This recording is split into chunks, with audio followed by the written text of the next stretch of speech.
mtazamaji na msikilizaji wa kipindi hiki cha Taa ya Miguu Yangu. Nitumie nafasi hii tena kukualika na kukaribisha tunapoendelea kujifunza neno la Mungu katika kipindi hiki. Kabla hatujaendelea, Baba mwema, Mungu wetu mtakatifu, ketie juu mbinguni, mfalme wa milele, tunakushukuru sana kwa nafasi uliotupatia kuja mbele zako tena kujifunza neno lako la uzima. Tunaomba Roho wako atuongoze kuelewa na utusaidie kwa kila jambo, kwa jina la Yesu. Amina.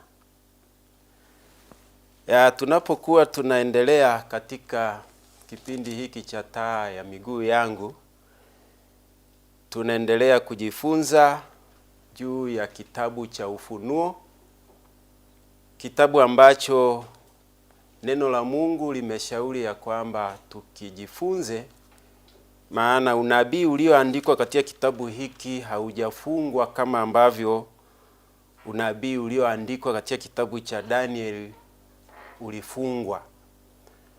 Na ndiyo maana kwenye kitabu hiki ambacho tunaendelea kujifunza, kwenye lile fungu la 4 fungu la 3 kitabu cha kwanza, anasema hivi: heri asomaye na wao yasikiayo maneno ya unabii huu na kuyashika yaliyoandikwa humo, kwa maana wakati u karibu. Unabii uliomo katika kitabu hiki cha Ufunuo umeelekezwa ya kwamba ni unabii uliofunuliwa, sio unabii uliofungwa.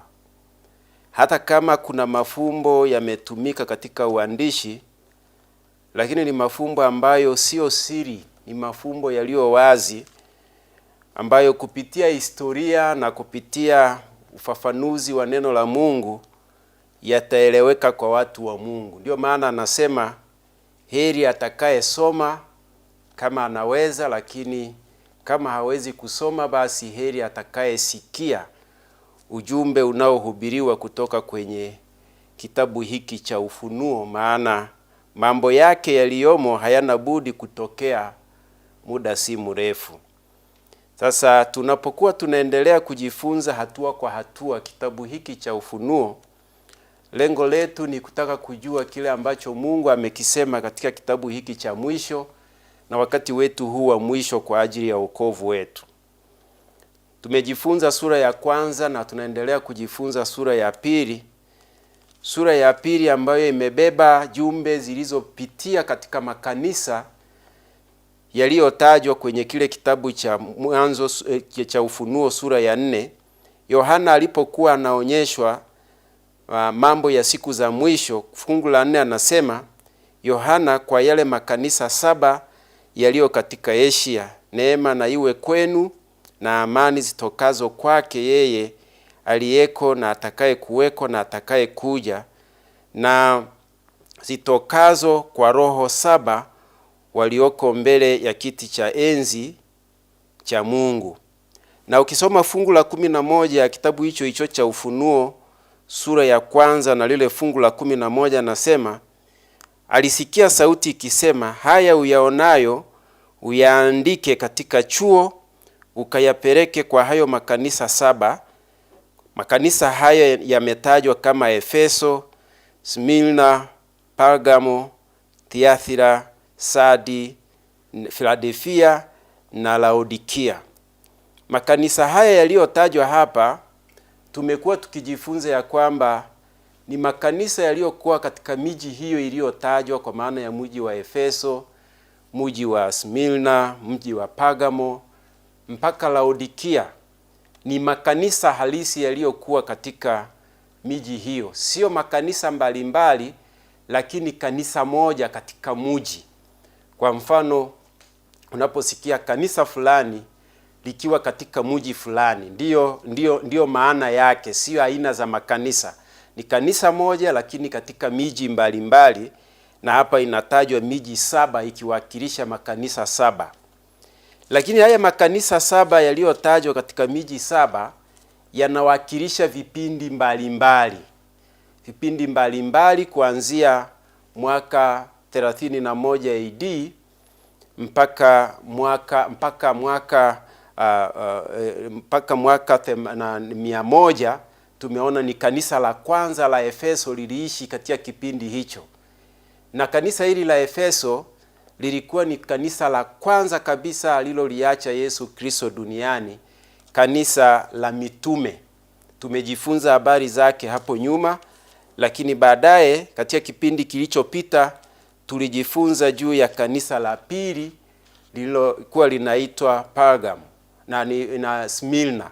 Smyrna ni kanisa lililoanza baada ya mitume. Mitume wote katika kanisa la wakati wa mitume limeisha mwaka 100 mpaka mwaka 313. Katika muda huu wa miaka hiyo ya kuanzia mwaka 100 mpaka mwaka 313, kanisa la Smyrna liliwakilisha kanisa la Mungu la wakati huo. Unaweza kuona umbali huo ni miaka mingi. Miaka hiyo yote kanisa lililosafiri katika kipindi hicho cha miaka hiyo lilikuwa ni kanisa la Mungu katika wakati huo. Na leo tunajifunza juu ya kanisa la Pergamo. Kanisa hili la Pergamo ambalo tunasoma kwenye kitabu cha Ufunuo sura ya 2 na lile fungu la 12 hadi la 17 ni kipindi cha 3 cha maisha ya kanisa la Mungu baada ya Kristo kuwa ametoka duniani. Ukianzia fungu la 12 anasema hivi: kwa malaika wa kanisa lililoko Pergamo andika, haya ndiyo anenayo yeye aliye na huo upanga mkali wenye makali kuwili. Najua ukaapo ndipo penye kiti cha enzi cha Shetani, nawe unalishika sana jina langu, wala hukuikana imani yangu, hata katika siku za Antipa shahidi wangu mwaminifu wangu, aliyeuawa kati yenu, hapo akaapo Shetani.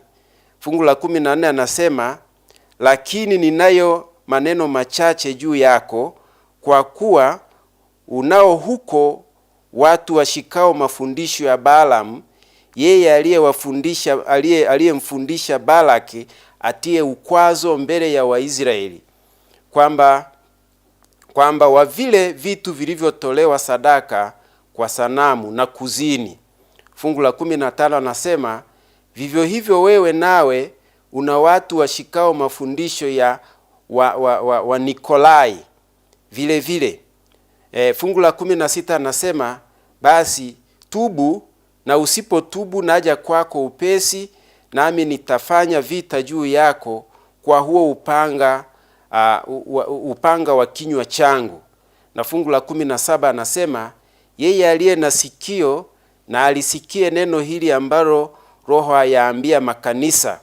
Yeye ashindaye nitampa baadhi ya ile mana iliyofichwa, nami nitampa jiwe jeupe, na juu ya hilo imeandikwa jina jipya asilolijua mtu ila yeye aliyelipokea. Na hili kanisa linalowakilishwa katika kipindi hiki linaitwa kanisa la Pergamo. Kanisa ambalo kwa kadri tulivyosoma hapa ni kanisa la kipindi fulani. Kipindi hiki kinaanzia mwaka 313 kinapokoma kipindi cha kanisa la Smyrna, na kuendelea mpaka mwaka 538 baada ya Kristo. Ni kipindi ambacho kanisa la wakati huu ni kanisa lile lile la Mungu, lakini kupitia katika mchakato wa kipindi fulani ambacho kimetajwa hapa. Utaona ni miaka kadhaa ambayo imetajwa. Kuna matukio ambayo yalitokea tunayokwenda kujifunza, yaliyofanya Mungu alitaje kanisa hili kama kanisa la wakati fulani mgumu sana. Kwenye Pergamo, ukitaka kufuatilia ujue asili ya jina Pergamo, ilikuwa na maana ya mwinuko au kuinuka. Huu mji wa Pergamo ulikuwa rahisi kujilinda katika karne ya 2 na karne ya 3 kabla ya Kristo, kwa sababu ulikuwa juu ya mlima. Mlima uliokuwa unaitwa Sipa. Huu mlima ambao juu yake kulikuwa na huo mji wa Pergamo, ulikuwa sio rahisi kufikika kwa wakati ule. Nyenzo za kivita hazikuwa rahisi sana kama za leo. Kwa hiyo huu mji ulijilinda. Ni mji ambao ulijengwa mahali ambapo si rahisi kufikika. Kwa hiyo ni mji ambao haukuwa na hofu sana juu ya vita, na ukatokea kuwa mji mkuu wa nchi ya Uturuki kwa wakati huo. Na ulikuwa mji maarufu wa kutengeneza magombo kwa ngozi laini.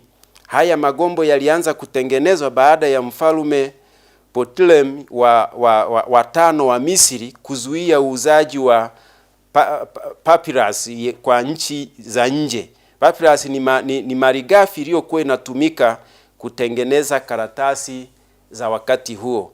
Na kwa sababu hiyo uchumi wa mji huu na nchi hii uliinuka sana, kiasi ambacho ustaarabu uliongezeka na ukawa kama miji mingine ambayo tumejifunza habari zake kama Efeso na Smyrna, miji ambayo kwa sababu ya mazingira ilikuwa miji iliyostaarabika sana, na ikafanya watu wengi kukusanyika katika eneo hilo.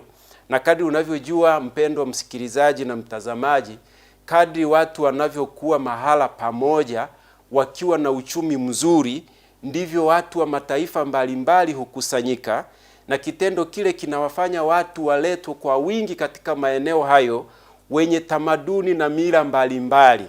Tamaduni, mila mbalimbali zikiwemo dini mbalimbali, hata dini za kipagani. Na sasa kama watu hao watatokea wasimwamini Mungu wa kweli, basi ibada nyingine zitazuka katika eneo hilo. Ndivyo ilivyokuwa katika miji hiyo ambayo tumejifunza habari zake, ukiwemo huu mji wa Pergamo. Ulikuwa ni maktaba kuu iliyosheheni magombo na vitabu vilivyojaa falsafa za kibinadamu. Yaani ni mji uliostaarabika na ulikuwa na wasomi wengi, na kulikuwa na magombo mengi zaidi ya 2000. Magombo ambayo yalijaa falsafa za kibinadamu. Wanadamu walikuwa wasomi na wakawa wanaleta falsafa zao. Falsafa hizi nyingi zilipingana na neno la Mungu, na hii ilifanya Pergamo kuwa kituo cha imani mbalimbali za kipagani, ikiwa ni pamoja na itikadi juu ya Asclepius. Asclepius ni mungu wa Kiyunani wa uponyaji aliyekuwa akiitwa Mwokozi kwa wakati huo, na alikuwa akiwakilishwa na joka kubwa. Watu walitoka kila mahali ili kuja kwenye tambiko la mungu wa aina hii na ili waweze kuponywa. Hii miungu ya Pergamo, kwa sababu ni mji ambao ulikuwa maarufu na mfalme alikuwa anaishi, aliyekuwa anatawala alikuwa anaishi katika mji huo, basi miungu yao iliabudiwa na watu wote. Na kama unavyojua mpendo msikilizaji, ni kawaida ya yule shetani kujitahidi kujificha nyuma ya barakoa ya chochote unachokiamini. Siku moja tuliwahi kusema ya kwamba ukiamua kuamini jiwe au mti fulani, utashangaa hata miujiza inatokea katika jiwe hilo au katika mti huo. Hii ni kwa sababu shetani huwa anajificha kupitia barakoa ya hicho unachokiamini. Na hapa katika mji huu wa Pergamo kulikuwa na joka na ambalo lilimwakilisha huyu mungu wa uponyaji, na hili joka lilijitokeza mara kadhaa wa kadha na watu waliliabudu, na inadhaniwa ya kwamba kila aliyekwenda kulifanyia ibada alipata uponyaji juu ya kile alichokuwa anaugua. Na kitendo hicho kikafanya watu waamini kutoka kona zote, na wakawa wanatoka katika maeneo mbalimbali kuja kufanya ibada kwenye miungu hiyo au kwa mungu huyo wa kanisa au wakati wa mji huo wa Pergamo. Kitendo hicho kikafanya ule mji uzidi kuwa maarufu. Nimewahi kwenda mahala fulani, mahala ambapo watu ni wachimbaji wa madini ya dhahabu. Na sasa historia inaonyesha ya kwamba mtu mmoja wa kwanza aliyeishi katika eneo hilo, mtu aliyemiliki eneo hilo, alilinunua kutoka kwa watu wengine. Na unajua wakati ule watu walikuwa ni wachache, kwa hiyo mtu aliweza kununua kipande kidogo alafu akalijimilikisha eneo kubwa. Sasa eneo hilo lilipofika, niliwaambia ya kwamba aliyenunua eneo hilo alikuwa ni mtu mmoja, na huyo mtu alinunua ili aishi na watu wake, lakini baadaye umekuja kubadilika kuwa mji wa dhahabu. Mahala pote, hata ukichimba tu shimo kidogo, utakutana na nyufa za dhahabu. Na baada ya mtu huyo kufa, ikatokea ya kwamba shetani kupitia mawakala zake na namna alivyojitengeneza akaja kupitia joka kubwa, ambalo wao walipokwenda kwa uganga na uaguzi waliambiwa ni mtu yule aliyewanunulia eneo hili anataka aabudiwe kwa namna hii au kwa namna ile. Na kitendo hicho kikapelekea watu wa eneo lile wafanye ibada, wao wanatambika kwa ajili ya hilo joka linalojitokeza kwa muda na kutoweka. Lakini si hilo tu, ikafika mahala ambapo waliambiwa ya kwamba ni lazima huyu mtu aoe, na wakaoa mwanamke ambaye mpaka leo, kama sio kwamba ameshafariki, yupo akiitwa kwa jina hilo, kwamba yeye ni mke wa hiyo miungu ya eneo hilo. Sasa katika mji wa Pergamo pia kulikuwa na huyu mungu aliyekuwa anaitwa Asclepius, ambaye yeye alikuwa anawakilishwa na joka lililokuwa linajitokeza mara chache. Kama mji mkuu Pergamo ulikuwa na kazi kubwa sana ya kueneza itikadi ya kumwabudu mfalme. Kama mtakumbuka, desturi ilikuwa ni ya lazima kama huko Smyrna. Ndio maana haishangazi maandiko yanaposema Wakristo huko Pergamo walikuwa kwenye mji akaapo shetani kwenye kiti cha enzi cha shetani. Kwa maana nyingine ni kwamba huu mji wa Pergamo, kwa kuwa ulikuwa ndio mji mkuu wa nchi ya Uturuki enzi hizo, na ulikuwa ni mji wa ustaarabu na watu sheria nyingi zilitungwa katika mji huu. Ni mji uliohusika kueneza sheria za kumwabudu mfalme. Mfalme aliabidiwa katika kipindi hicho, na kama tulivyojifunza somo lililopita, utakumbuka ya kwamba kuna wakati ambapo sheria zinatungwa kuabudu wafalme. Hasa enzi za nyuma, wafalme wengi walipenda kuabudiwa. Nikawataja baadhi ya wafalme walioabudiwa, ikiwemo miongoni mwa mfalme huyu naye alitaka kuabudiwa. Ukisoma kwenye kile kitabu cha Ufunuo, lile fungu la sura ya 2 na fungu la 13, tunapoendelea kujifunza, anasema, na pajua ukaapo ndipo penye kiti cha enzi cha shetani, nawe walishika sana jina langu, wala hukuikana imani yangu, hata katika siku za Antipa shahidi wangu, mwaminifu wangu, aliyeuawa kati yenu, hapo akaapo shetani. Yaani mji wa Pergamo unatajwa na Biblia ya kwamba ilifika mahali, kwa sababu ya ibada zilizokuwa zinafanyika pale, kwa sababu ya ibada kwa miungu kama niliyoitaja, kwa sababu ya ibada kwa mfalme badala ya kwa Mungu wa mbinguni, shetani akaweka pale kiti chake cha enzi, akawa anaabudiwa kupitia mawakala hao wafalme, majoka hayo na kadhalika. Na kitendo hicho kinafanya Biblia iseme ya kwamba watu walioishi katika mji huo wakiwa na muamini Mungu wa mbinguni ni kama walikuwa wanaishi kwenye kiti cha enzi cha shetani. Na ingawa waliishi katika kiti cha enzi cha shetani, lakini walishika sana jina la Mungu. Hawakuacha jina la Yesu, waliendelea kulitangaza. Na sio tu kulishika, walikuwa waaminifu na hawakuweza kuikana imani kwa Mungu wa mbinguni. Na hata Antipa anayetajwa hapa ni wakilishi la kundi la watu hawa, watu ambao waliishi wakipingana na tamaduni na mila za eneo lile. Na sasa wanatajwa ya kwamba wanakaa kwenye kiti cha enzi cha shetani, mahala ambapo shetani anaabudiwa. Mfikiria mahala ambapo dunia yote inamwabudu shetani, lakini wapo wachache au watu wachache wanaojitokeza kudai ya kwamba yuko Mungu aliyeko mbinguni. Utakumbuka visa vya wafalme kama akina Nebukadreza, wao waliotawala dunia yote na wakatengeneza hata masanamu wakataka yaabudiwe. Na hata wakati fulani walipoambiwa kuna Mungu, walikataa, wakasema haiwezekani kuwa na Mungu mwingine.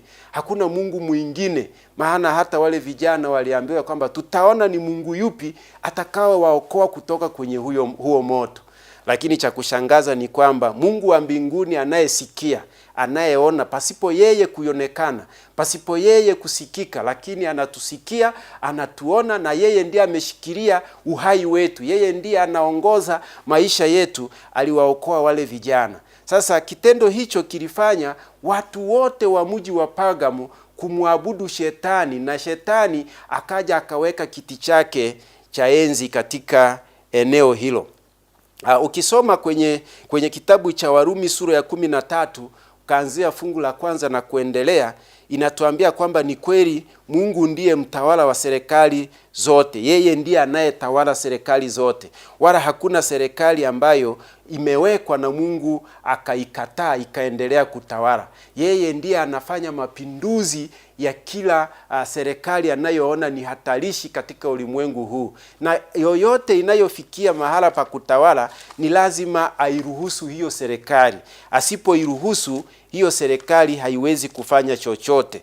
Na ukisoma kitabu hicho cha Warumi sura ya 13 na lile fungu la kwanza ukaendelea kidogo, anasema hivi: kila mtu na aitii mamlaka iliyo kuu, kwa maana hakuna mamlaka isiyotoka kwa Mungu, na ile iliyopo umeamuriwa na Mungu. Na hivyo amwasie mwenye mamlaka hushindana na agizo la Mungu, nao washindanao watajipatia hukumu. Yaani serikali zote ukiona inatawala, Mungu ndiye ameiruhusu iwepo. Ukisoma kitabu cha Ezekieli 21 na ile fungu la 27, anasema yeye anapindua mpaka inapokuja mwenye haki, wakati huo yeye anampatia. Sasa ingawa Mungu ndiye anasimamia hizi serikali zote, lakini kuna wakati ambapo watawala wakiamua kumwasi Mungu, wakaamua kuabudu vitu vingine ambavyo sio Mungu wa mbinguni, shetani hutawala kupitia kwao. Kumbuka ya kwamba shetani hana kitu cha kuweza kufanya kwa peke yake. Yeye hana uwezo wa kufanya chochote isipokuwa amekuwa akitegemea utendaji kupitia wanadamu. Kwa hiyo kuna wakati ambapo anaweza kuwa mfalme wa wanadamu, lakini lazima ampate mwanadamu amfanye kuwa mfalme. Kuna wakati anataka kufanya jambo lolote baya, lakini lazima ampate mtu amtumie kama chombo cha kufanya hivyo. Maana shetani mwenyewe ndiye mchawi, lakini hawezi kuwa mchawi na hawezi kuloga mpaka ampate mtu akamfanya kuwa mchawi, ndipo anaweza kufanya uganga na uchawi wake. Lakini shetani huyo ndiye muuaji, lakini lazima apate wanadamu awatumie katika kazi hiyo. Ukiona mtu amekata mtu na panga amemuua, baadaye atakuja kujikumbusha, lakini aliyemtumia ni shetani. Ukiona watu wanaua wengine kwa risasi, ukiona watu wanawanyonga wengine, ni kwa sababu tu wanaamua kutumiwa na shetani. Kwa hiyo shetani ingawa hawezi kufanya chochote, lakini akimpata mwanadamu kama wakala, anamtumia kwa kazi zake. Ukisoma kitabu cha Danieli sura ya 10 na lile fungu la 12 hadi la 14, utakutana na kisa cha ambapo mfalme wa nchi anachukuliwa, anatawala kwa niaba ya shetani. Ukisoma hilo fungu la 12, anasema, ndipo akaniambia, usiogope Danieli. Usiogope Danieli, kwa maana tangu siku ile ya kwanza ulipotia moyo wako ufahamu na kujinyenyekeza mbele za Mungu wako, maneno yako yalisikiwa, nami nimekuja kwa ajili ya maneno yako. Fungu la 13 anasema, lakini mkuu wa ufalme wa Uajemi alinipinga siku 21. Alinipinga siku 21, bali tazama, huyo Mikaeli, mmoja wa hao wakuu wa mbele akaja kunisaidia, nikamwacha huko pamoja na wafalme wa Uajemi. Sasa nimekuja kukufahamisha mambo yatakayowapata watu wako katika siku za mwisho, maana maono haya ni ya siku nyingi bado. Kisa hiki cha Danieli kinaonyesha ya kwamba wakati fulani alipoonyeshwa mambo ya siku za mwisho yalimtisha sana. Hata ukisoma kitabu cha Danieli sura ya 12 fungu la 8, anasema akasikiliza lakini hakuelewa, ikabidi aulize, na malaika akamwambia ya kwamba haya mambo yamefungwa na kutiwa muhuri mpaka siku za mwisho. Ndio maana nimekwambia kitabu cha Danieli kimefungwa, lakini kitabu cha Ufunuo kimefunuliwa. Na mambo mengi tunayoyasoma kwenye kitabu cha Ufunuo ndiyo yale yaliyotajwa katika kitabu cha Danieli. Sasa hapa Danieli alipokuwa ameona mambo ya siku za mwisho yatakavyokuwa, yalimtisha, akasema sasa hii itakuja kuwaje? Maana watu watakuwa watu wa ajabu, watu wasioshikika, watu ambao hata wataheshimu serikali zao, watu ambao hata wataacha taratibu za ndoa, wataoana mwanaume kwa mwanaume, mwanamke kwa mwanamke, watu ambao watawanyang'anya hata wanyama wanawake, wataoa wanyama badala ya kuoa wanaume kuwaoa wanawake, wataenda kuoa wanyama. Danieli alipoona kitendo hicho kikamtisha, kikamhangaisha, akafunga siku 21 ili afunuliwe mambo haya. Na ndipo hiki kisa kinatuambia kwamba tangu ile siku alipoweka hayo moyoni, akafunga na kuomba Mungu amfunulie hayo, na Mungu alimtuma malaika Gabrieli kuleta habari kwa Danieli. Lakini yule mkuu wa Uajemi alimpinga siku 21. Sasa huyu mkuu anayetajwa hapa kumpinga ni shetani aliyekuwa anaishi Uajemi, mahala ambapo Danieli alikuwa karibu, mahala ambapo ilibidi apite kuja kupambana na kuja kumjulisha Danieli. Lakini anakuta kule Uajemi watu wanateswa, watu wanauawa, inabidi aingilie kati. Malaika anaacha ile kazi ya kuleta taarifa, anaingilia kati kuzuia maafa. Watoto wanatolewa kafara kila siku, asubuhi, jioni na mchana, watoto wanachukuliwa na kutolewa kafara. Ikabidi malaika asitishe kuleta habari, apambane na huyu mfalme wa Uajemi aliyekuwa anamwakilisha shetani. Hii inatuonyesha ya kwamba kuna wakati mtu anaweza kumwakilisha shetani kabisa. Yaani unamuona ni mtu lakini ni shetani ndani yake, na shetani anamumiliki kwa asilimia zote. Kwa hiyo katika kipindi hiki tunaona ya kwamba shetani alimtumia huyu mfalme wa Umedi na Uajemi, akakaa ndani yake, akatawala dunia, akatawala ule mji. Sasa hata huu mji wa Pergamo, mfalme aliyekuwepo anaabudiwa, alikuwa anatawaliwa na shetani, alikuwa anamilikiwa na shetani, alikuwa wakala wa shetani, na shetani alikuwa anaongoza mji huu.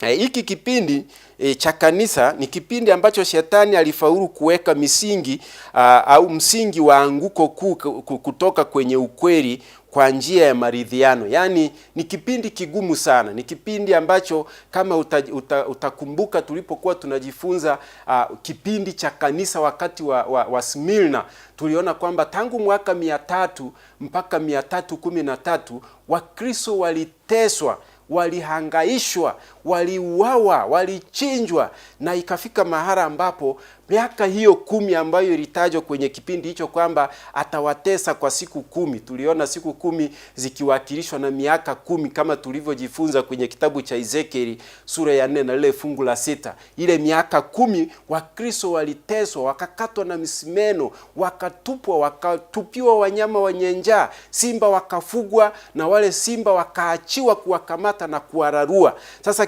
kadri walivyokuwa wanawaua, kitu cha ajabu ndivyo watu walivyozidi kuamini. Unajua ukweli huwezi kuuficha. Ukweli na uongo ni vitu ambavyo viko mbalimbali kabisa. Ukweli uko wazi hata kama unaumiza. Ukweli unabaki kuwa ukweli. Sasa watu walipokuwa wanaona hawa wanauawa na ukweli umebaki kusimama kama ukweli, basi wakaendelea kujitoa na kujitoa na kujitoa. Ikafika mahali ambapo watu wa askari waliotumika kuwaua watu wa Mungu wakawa wamechoka hata kuua. Yaani unaweza ukafanya kazi mpaka ukachoka. Unaweza ukalima mpaka ukachoka. Na unaweza ukaua watu mpaka ukachoka kuua. Maaskari wakachoka, mfalme naye akachoka, mji ukajaa uvundo na kadhalika. Kitendo hicho kikafanya kadri wanavyoongezeka, kadri wanavyouawa ndivyo wanavyoongezeka. Sasa katika kipindi hiki shetani alifaulu kuleta kitu cha ajabu sana na kibaya sana kilichokuja kuliharibu kanisa la Mungu. Alileta maridhiano kupitia mfalme anayeitwa Konstantini. Ukisoma kitabu vitabu vya historia vinaonyesha kwamba shetani alimuongoza mfalme Konstantini akajifanya Mkristo kwa ubatizo bandia. Lugha inayotumika hapa kwamba akajifanya Mkristo kwa ubatizo bandia ni kwamba hakubatizwa ubatizo wa kweli wa Biblia, na aliongozwa na roho mchafu. Unajua kuna wakati watu wanaacha kumsikiliza roho wa Mungu. Kuna wakati watu wanaacha kusikiliza Mungu anasemaje, na roho chafu zinakuja zinawaongoza. Kisoma kitabu cha Timotheo wa kwanza sura ya 4 na ile fungu la kwanza, anasema basi Roho anena waziwazi ya kwamba nyakati za mwisho wengi watajitenga na imani, wakisikiliza roho zidanganyazo na mafundisho ya mashetani. Kuna wakati shetani anajitokeza kabisa duniani kama mwalimu anavyojitokeza darasani anafundisha. Shetani naye anajitokeza kufundisha watu duniani. Sasa anasema ya kwamba wakati wa mwisho, wakati wetu huu, na hata wakati wa wafalme hawa, sema basi Roho anena waziwazi ya kwamba nyakati za mwisho wengi watajitenga na imani, wakisikiliza roho zidanganyazo na mafundisho ya mashetani. Mashetani, kuna roho zinakuja zinawaelekeza watu. Sasa huyu Konstantini akaelekezwa na roho wa shetani, akajifanya kuwa Mkristo.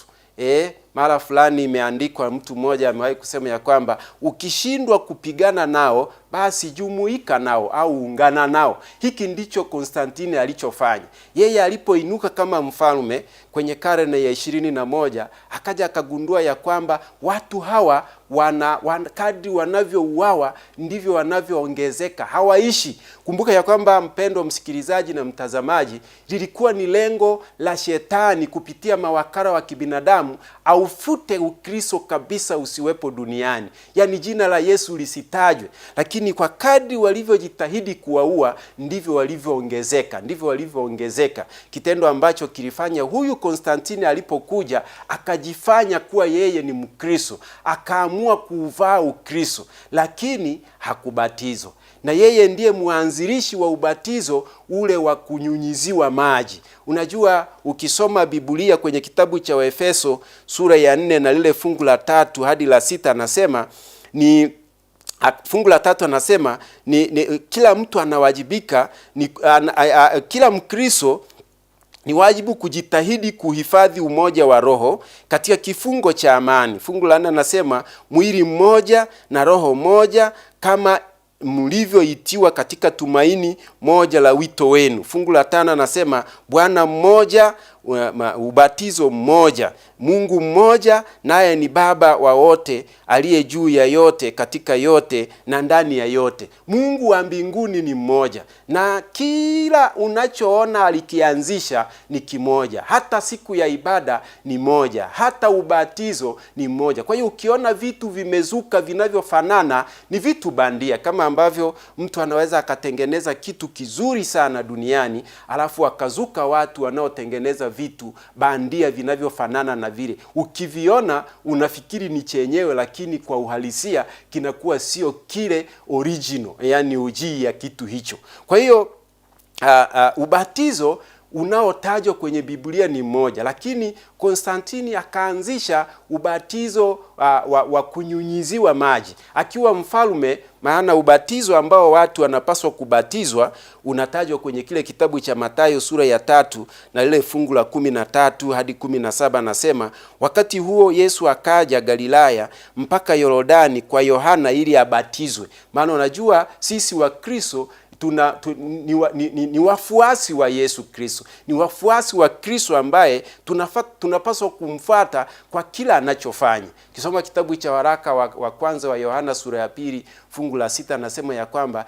yeye anayemwamini Yesu inapaswa aenende kama alivyoenenda. Sasa anasema alipokuja kwa Yohana alikuja kwa kusudi ili abatizwe. Fungu la 14 linasema ya kwamba lakini Yohana alitaka kumzuia akisema, mimi nahitaji kubatizwa kubatizwa na wewe, nawe waja kwangu? Unajua Roho wa Mungu aliyekuwa ndani ya Yohana alimwambia ya kwamba huyu sio mtu wa kawaida wala sio mdhambi, ila ndiyo yule Mungu ambaye anauvaa ubinadamu ili amkomboe mwanadamu. Kwa hiyo Yohana akakataa kwamba siwezi kukubatiza, lakini wewe ndio unayestahili unibatize. Fungu la 15 nasema, Yesu akajibu akamwambia, kubali hivi sasa, kwa kuwa ndivyo itupasavyo kutimiza haki yote. Basi akakubali. Na fungu la 16 linasema ya kwamba naye Yesu alipokwisha kubatizwa, Yohana alipokubali alienda kumbatiza. Sasa alipokwisha kubatizwa, mara akapanda kutoka majini, na tazama mbingu zikamfunukia, akamuona Roho wa Mungu akishuka kama hua akija juu yake. Fungu la 17 nasema, na tazama sauti kutoka mbinguni ikasema, huyu ni mwanangu mpendwa wangu ninayependezwa naye. Kwamba ubatizo aliobatizwa Yesu ndio ambao wanadamu wanapaswa kubatizwa hata leo. Sasa ubatizo ambao Konstantini aliyejidai kuwa Mkristo alibatizwa, historia inaonyesha ya kwamba alibatizwa kwa kunyunyiziwa maji. Lakini mfalme wa dunia hii, Yesu mwenyewe, alizamishwa ndani ya maji. Aliingia ndani ya maji akabatizwa, alafu baada ya ule ubatizo akatoka ndani ya maji. Akiwa nje ndipo Roho Mtakatifu akamshukia, na maneno hayo yakatoka kwa sauti ambayo inasikika lakini haionekani, na ikitokea juu mbinguni ikatamko ya kwamba huyu ni mwanangu mpendwa ninayependezwa naye. Kwa lugha nyingine, wanadamu walikuwa naambiwa na Mungu wao ya kwamba huyo ndiye mwokozi wenu ambaye mnapaswa kumwamini. Na Yesu alipokuwa anakwenda kwa Yohana ili abatizwe, Yohana alipojaribu kukataa alimwambia akubali hivi sasa ili kutimiza haki yote. Kusudi la Yesu alikuwa kuonyesha kielelezo. Najua Yesu katika maisha ya hapa duniani hakuwa mdhambi, hakuwa chochote, isipokuwa aliishi ili amuonyeshe mwanadamu kielelezo na namna ya kushinda dhambi. Ndio maana hata mwanadamu alishindwa na jaribu la kula, akaanguka akaingia kwenye dhambi, lakini Yesu alifunga siku 40 na baadaye alipojaribiwa alishinda kwa kusema ya kwamba imeandikwa, mtu hataishi kwa mkate tu, ila kwa kila neno litokalo katika kinywa cha Mungu. Ukisoma kitabu kile cha Mathayo sura ya 4 na lile fungu la 4 na kuendelea linasema hivyo. Kwa hiyo ubatizo ambao Yesu alibatizwa ndio ubatizo ambao Wakristo wote wanapaswa kubatizwa. Ubatizo wa kuzamishwa ndani ya maji. Lakini ubatizo ambao huyu mfalme Konstantini ambaye shetani alimuinua akamvalisha Ukristo ili awachanganye Wakristo, ni ubatizo wa kunyunyiziwa maji ambao tunaushuhudia leo ukifanyika duniani. Lakini ni yamkini ni kwa sababu watu hawajui maana ya ubatizo. Ukisoma kile kitabu cha waraka kwa Warumi sura ya 6 na lile fungu la 1 hadi la 5, nasema, tuseme nini basi? Tudumu katika dhambi ili neema izidi kuwa nyingi? Paulo alipokuwa anaongelea juu ya neema ya Mungu, anauliza hivi, kweli tudumu katika dhambi ili neema izidi kuwa nyingi? Fungu la 2 anasema, hasha, sisi tulioifia dhambi tutaishije tena katika dhambi? Na ile fungu la 3 anasema, hamfahamu ya kuwa sisi sote tulibatizwa katika Kristo?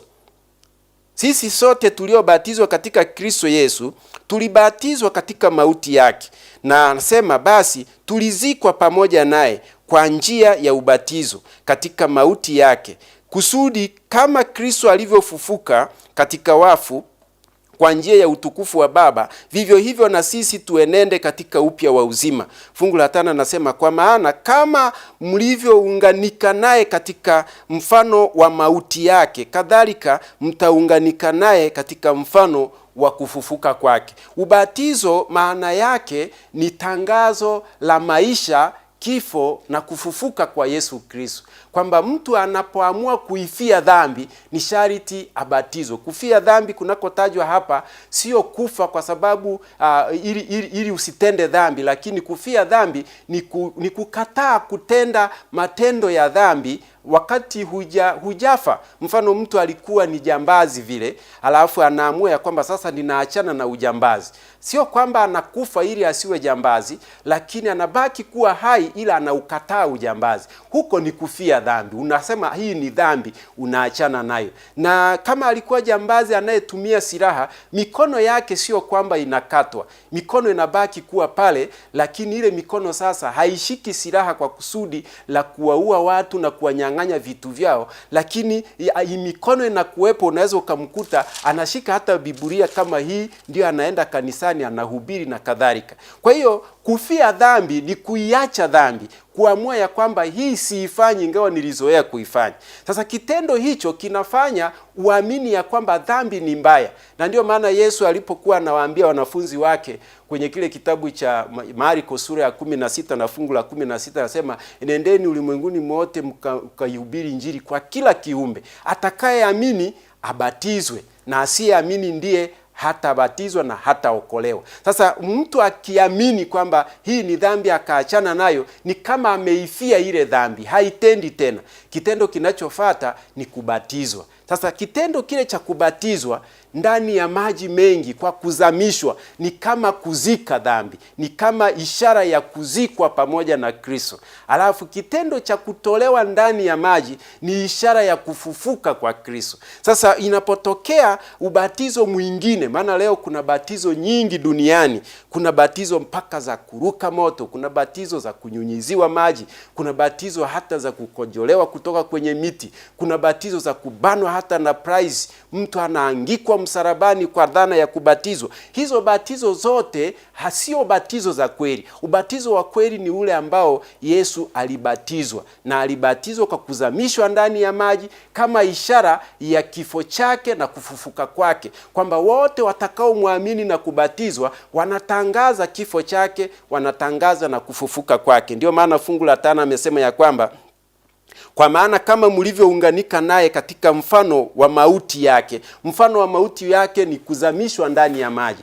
Mlipounganika naye kwa mfano wa mauti yake, na kadhalika mtaunganika naye mfano wa kufufuka kwake. Mnapotoka ndani ya maji ni mfano wa kufufuka kwa Yesu. Ni ishara aliyoichagua Mungu kwamba itakuwa inawakilisha watu wanaomwamini, na watakapobatizwa watabatizwa kwa namna hiyo. Sasa kilichotokea katika kipindi hiki cha kanisa la Pergamo, wakati huyu mfalme Konstantini anainuka, historia inaonyesha ya kwamba yeye aliamini, lakini watu wake na shetani anaamua kuwatumia watawala na wale wanaowasimamia hao watawala. Watu wake wakasema hatuwezi kwenda kumzamisha mfalme kwenye maji, isipokuwa maji ya choto kwenye chombo aje amiminiwe. Na ikawa ameanzisha ubatizo ambao hauna msingi wowote na maana yoyote kwenye Biblia, lakini watu wanauishi, watu wanabatizwa kwa namna hiyo, mamilioni na mamilioni. Lakini Yesu, ubatizo wake ni ubatizo wa kuzamishwa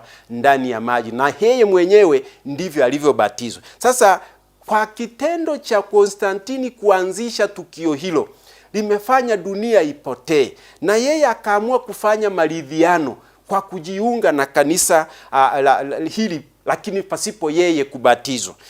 Na kwa sababu hiyo watu maarufu wakaingia bila kuongoka. Watu maarufu wakamfuata wakaingia bila kuongoka. Kwa kuacha ukweli. Kanisa lilitukuzwa, lakini Antipa waliendelea kuteswa kwa kuuawa. Yaani kipindi hiki ni kwamba ilifika mahala watu waliokuwa wanamuona mfalme amejifanya kuwa Mkristo, nao wakajiingiza kwa wingi, lakini hawakuwa wameongoka wala hawakuwa wamehubiriwa na neno la Mungu. Walimfuata tu mfalme. Unajua, ukiwa kiongozi mkubwa, pale unapokwenda lazima kuna watu wanakufuata, na watu wanaweza kufanya hata kile unachofanya. Na sasa huyu mfalme Konstantini alipojifanya Mkristo, hakubatizwa, kumbuka, isipokuwa alinyunyiziwa maji kama ambavyo leo dunia tunashuhudia watu wakifanya. Kitendo hicho kikafanya watu wengi wajiingize katika dini ya Ukristo, na kanisa likatukuzwa, ni mateso yakakoma. Mateso katika kipindi hiki cha Pergamo yalikoma kwa muda, na kitendo hicho kikafanya kanisa liingie kwenye dunia, yakasombwa mambo ya dunia yakaingizwa kanisani, ndipo hata ibada za sanamu ziliingizwa kanisani. Sema ya kwamba sasa mfalme ameshakuja huku na sisi dini yetu ni ya upagani, tunaabudu masanamu. Wakabadilisha hizo sanamu na kuzifanya sanamu za Kikristo, wakachonga sanamu za watu watakatifu kama kina Petro, kina Mariamu, na zikachongwa kuingizwa kanisani. Ubatizo nao ukabadilishwa na taratibu zingine. Na hapa ndipo katika kipindi hiki ndipo ile siri ya kuasi inayotenda kazi mpaka leo ilianza kutimiza unabii wake. Ilianza kutimiza unabii wake katika kipindi hiki cha safari ya kanisa wakati wa Pergamo. Ukisoma kile kitabu cha Danieli sura ya 7 utaona utabiri, fungu la 25 linasema ya kwamba naye atanena maneno kinyume chake aliye juu, naye atawadhoofisha watakatifu wake aliye juu, naye ataazimu kubadili majira na sheria, nao watatiwa mkononi mwake kwa wakati na nyakati 2.5 wakati. Kinachotajwa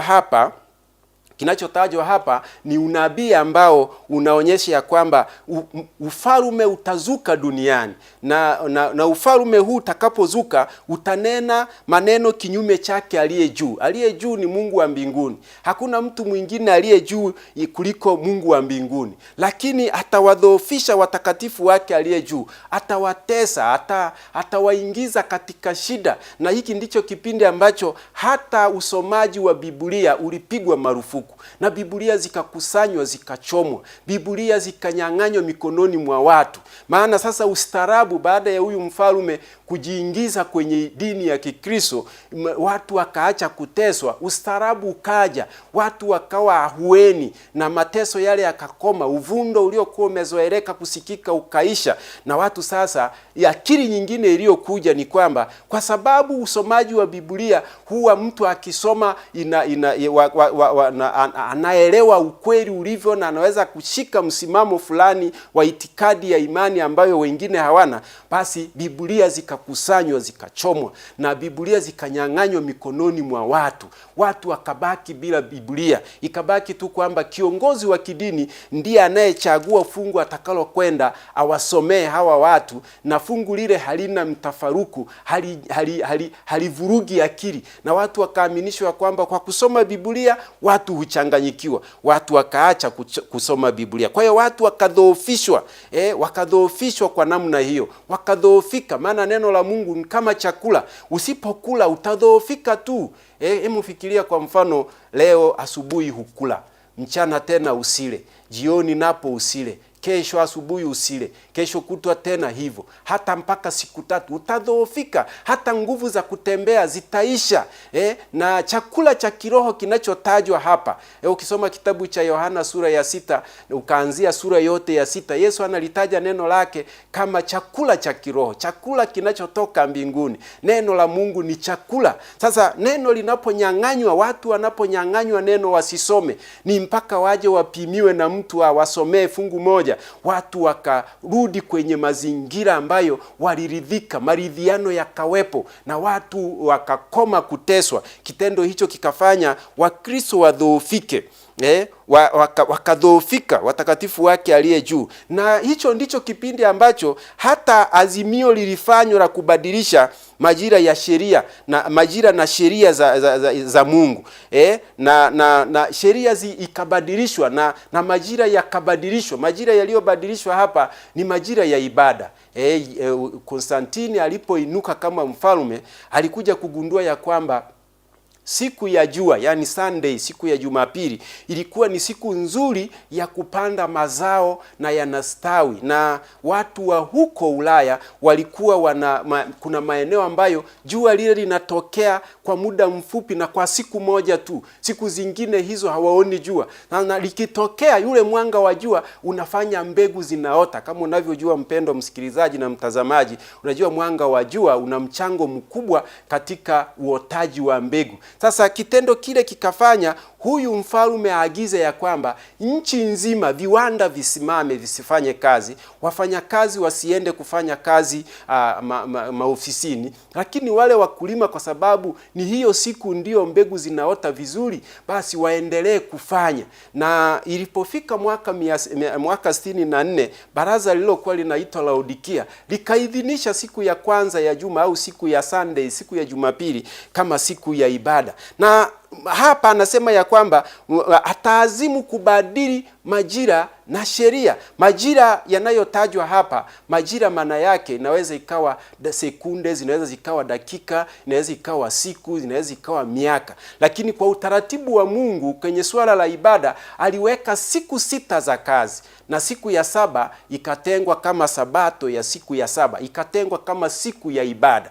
Sasa majira yanabadilishwa hapa, sabato inabadilishwa kutoka siku ya 7 kwenda siku ya kwanza ya juma, kutoka siku ya Jumamosi zilizopewa majina leo kwenda siku ya Jumapili kwa hizi zilizopewa majina leo. Na sheria zikabadilishwa. Sheria zilizokuwa zinapingana na sanamu zikaondolewa, maana sheria za Mungu zinasema ya kwamba usijifanyie sanamu ya kuchonga. Hiyo ni sheria ya pili. Nakataa kabisa ya kwamba usijifanyie sanamu ya kuchonga mfano wa kitu chochote kilicho juu mbinguni au kilicho juu duniani au kilicho chini ya maji. Usivisujudie wala usivitumikie vitu hivyo. Lakini sasa ilipoonekana ya kwamba sanamu zimeruhusiwa na kuingia kanisani katika kipindi hicho, hiyo sheria ikaondolewa, na mpaka leo kwa baadhi ya vitabu na madhehebu mbalimbali au dini mbalimbali hiyo sheria haipo. Na kitendo hicho kikafanya sheria hiyo ibadilishwe pia na ikaondolewa kabisa. Kwa hiyo huu ndio wakati ambapo unabii huu wa Danieli sura ya 7 fungu la 25 ulianza kutimizwa. Ulianza kutimizwa kwa maana ya kunena kinyume chake aliye juu, kuwadhoofisha watakatifu na kubadilisha majira na sheria ya Mungu. Na inasemekana ya kwamba nao watatiwa mikononi mwake kwa wakati na nyakati 2.5 wakati. Hiki tutakapokuwa tunajifunza somo linalofuata utagundua ya kwamba pia hiki cha kuazimu kwa majira, haya majira yaliyotajwa kwa wakati, nyakati 2.5 wakati, yalitimizwa katika kipindi hicho. Na hiki ndicho kipindi cha Wakristo walichozuiwa hata kusoma Biblia kama nilivyosema, lakini kwa dhana kwamba wakisoma wenyewe itawachanganya na kuwafanya kuwa na itikadi kali za imani. Na kipindi hiki wapendwa, ni kipindi cha hatari kwa sababu watu walifanya maridhiano kati ya upagani na Ukristo. Yaani Ukristo ukaleta mambo yasiyoumiza upagani wakayaweka. Alafu na upagani ukaleta mambo yasiyoumiza Ukristo wakayaweka, wakafanya maridhiano. Na kitendo kile kikafanya Ukristo upoteze maana. Na leo kuna watu duniani wanauona Ukristo kama umizimu fulani hivi. Lakini ni kwa sababu Ukristo uliacha njia yake. Ukristo uliacha imani ya Biblia. Ukristo uliacha neno la Mungu, wakafata taratibu na mapokeo. Na utakumbuka ya kwamba huu ni mji ambao ulikuwa na falsafa nyingi za kibinadamu. Wasomi waliokuwa wameandika vitabu vingi zaidi ya 2,000, magombo makubwa, na watu badala ya kutumia Biblia wamenyimwa Biblia, wakageukia kusoma falsafa za watu, na watu wakapokea mapokeo badala ya neno la Mungu. Unaposoma kitabu kile cha Ufunuo sura ya 2 na lile fungu la 14 kuelekea 16, nasema, lakini ninayo maneno machache juu yako ya kuwa unao huko watu washikao mafundisho ya Balaam, yeye aliyemfundisha Balaki atie ukwazo mbele ya Waisraeli, kwamba wa vile vitu vilivyotolewa sadaka kwa sanamu na kuzini. Vivyo hivyo wewe nawe unao watu washikao mafundisho ya Wanikolai vile vile. Basi tubu, na usipotubu naja kwa upesi, nami nitafanya vita juu yao kwa huo upanga wa kinywa upanga wa kinywa. Na hili fungu linatuonyesha ya kwamba kinachohitajika hapa ni kufanya toba, lakini anaona maneno machache ya kushauri kwamba watu hawa walishika mafundisho ya Balaam na walifata desturi za Wanikolai. Tulijifunza habari za Wanikolai. Lakini huyu Antipa ambaye wakati wa Kristo walipokuwa wanauawa na wanateswa, wakati wa Kristo wanafanya maridhiano na uhuru wa kuabudu unakuja, Antipa shahidi wa Mungu anauawa mbele ya madhabahu. Antipa huyu anayotajwa hapa, ukisoma kwenye taratibu za historia, ni mtu anayepinga, ni neno lililotoholewa. Lakini papa ni upapa uliokuwa unatawala katika kipindi hicho. Kipindi hicho anaposema Antipa ni wale watu waliopinga mafundisho yaliyoinuliwa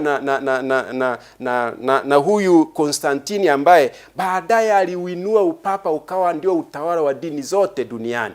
Kitendo hicho kikafanya wale waliopingana wakauawa na wakapewa jina linaitwa Antipa. Lakini si hao tu, walizuka watu waliofundisha mafundisho ya Balaam. Ukisoma kitabu kile cha Hesabu sura ya 22 mpaka sura ya 25, utakutana na kisa cha Balaki mfalme wa Moabu ambaye alijitahidi kuhakikisha ya kwamba anawaangamiza Waisraeli. Lakini alipofuatilia historia, akaangalia jinsi watu hao walivyosafiri kutoka kule Misri, Mungu alivyowatoa na mkono wenye nguvu. Walifika kwenye bahari, barabara zikapasuka, wakapita hapo, na miujiza mingi waliokuwa wameitenda, hata walivyoangamiza mji wa Yeriko kwa kuzunguka mara 7 ukaanguka. Huyu Balaki akasema si rahisi kumbe kuwapambana na hawa watu. Sasa nitakachofanya, hebu nimuite nabii wao, nabii wa Mungu aje awalaani. Ukisoma sura ya Hesabu 22 mpaka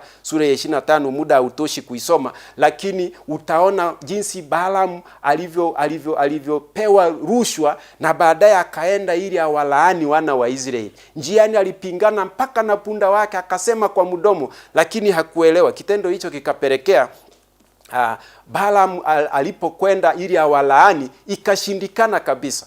Kashindikana kuwalaani watu wa Mungu, lakini alimfundisha Balaki kitu ambacho kilifanya ili fungu lirudiwe katika kitabu cha Ufunuo, kwamba ili watu hawa walaaniwe ni lazima wafundishwe kutenda dhambi.